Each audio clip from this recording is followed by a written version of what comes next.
Okay, hey everyone. So we all want to take better photos, right? Of course we do.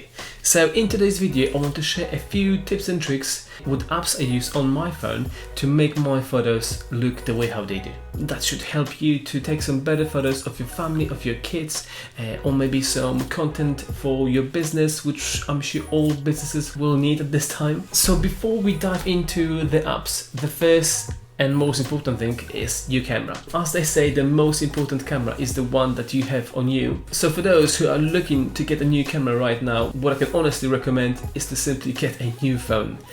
The phones these days are so good. I currently have an iPhone 11. I thought the 11 Pro was just a bit too pricey, and I think 11 just gives you all you need to produce some really great images. Obviously, if you have a spare £300, then go and splash out and treat yourself to 11 Pro. I'm sure it's a great phone. If you're not planning to become a professional photographer or desperately need a new camera, iPhone or any other the latest phone is a brilliant replacement.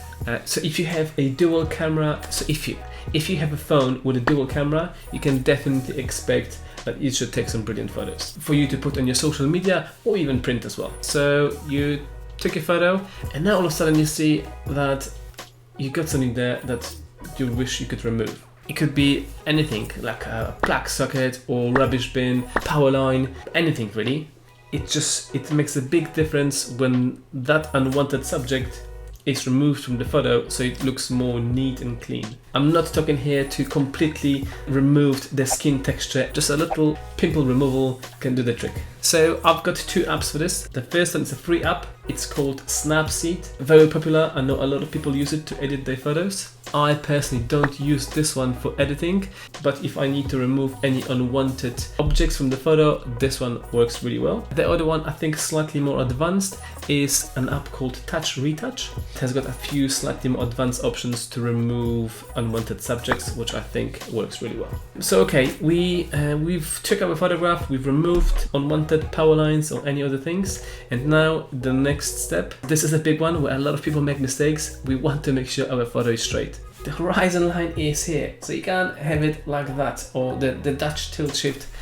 It was cool many years ago. I've done that myself. Let's leave that behind. Most editing apps, they will have this little adjustment as a standard, but if you took a photograph which is a little bit more complex to correct, there's a really cool app with a funky name called Screwit, SKRWT.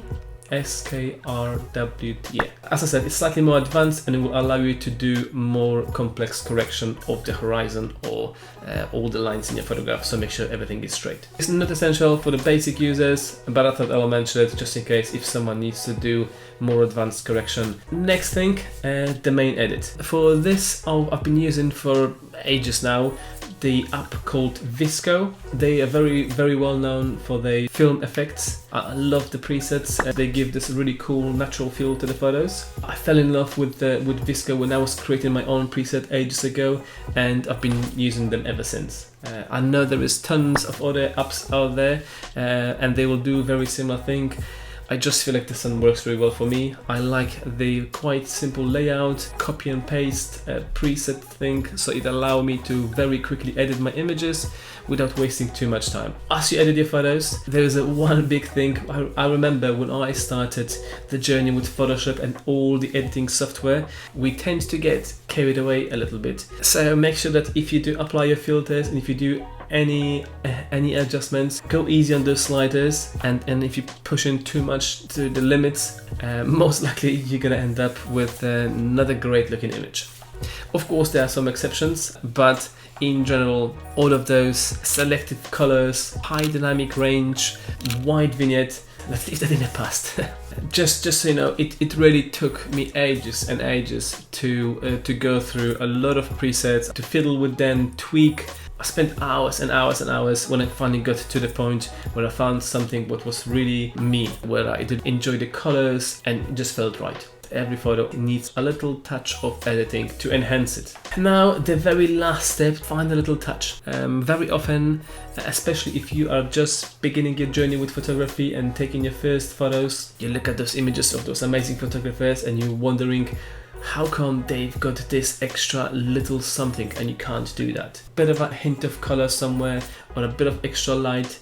And then for those effects, I use two apps. One is called Mixtures, brilliant app that has got a variety of very different light leaks of different colors, shapes and sizes. So you can put them in the corner of the photograph to make the photo look just slightly different. Not extra, not just that extra something. The other one is slightly more advanced. This one actually has got a few free features, but also there is a lot of other paid features for those who really will enjoy using that. This one has got great lens flare effects, are probably one of my favorites, where you can just add in the corner of the image something that imitates the sun just to give that photo some extra magic.